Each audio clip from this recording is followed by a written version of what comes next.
কি অবস্থা ভাই, কেমন আছেন? আলহামদুলিল্লাহ।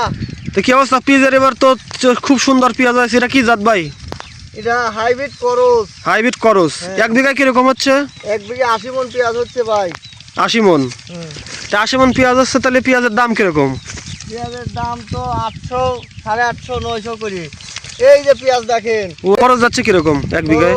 80,000 টাকা খরচ যাচ্ছে। একবারে দানা দেওয়ার তিন বীজ উঠানো, বাড়ির কাটা পর্যন্ত 80,000 টাকা খরচ। পেঁয়াজে আপাতত 2,000 টাকা হলে পরে কৃষকের পোষাবে। কি জন্য? 1 মন পেঁয়াজ এখান থেকে নিয়ে যেতে আমাদের বাড়িতে খরচ হচ্ছে 50 টাকা, কাটি 40 টাকা, 90 টাকা খরচ। হাটে নিয়ে যেতে লাগছে 30 টাকা। তাহলে 120-30 টাকা তো খরচ হয়ে যাচ্ছে এমনি।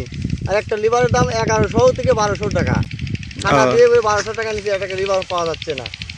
1 মন পেঁয়াজ হাটে নিয়ে গেলে দেওয়া লাগে 43 কেজি, কি করে ধলতা দেওয়া লাগে 3 কেজি। আমাদের কৃষকের দেখেন 80 মন পেঁয়াজ হলেই থাকে 70 মন, এদিকে 10 মন নেই।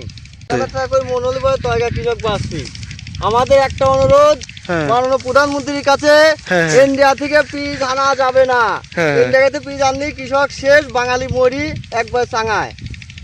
শেষ, বাঙালিও শেষ। প্রধানমন্ত্রীর কাছে আমাদের অনুরোধ যে ইন্ডিয়া থেকে পিস আনা যাবে না। বাংলাদেশে প্রচুর পেঁয়াজ। নতুন প্রধানমন্ত্রীর কাছে বাংলাদেশের সবারই আকুল আবেদন, কৃষকের দিকে যেন একটু নজর দেয়। কৃষকরা এটাই চাচ্ছে। তো যাই হোক দর্শক, যে যেখানে থাকেন সুস্থ থাকেন, ভালো থাকেন। আল্লাহ হাফেজ।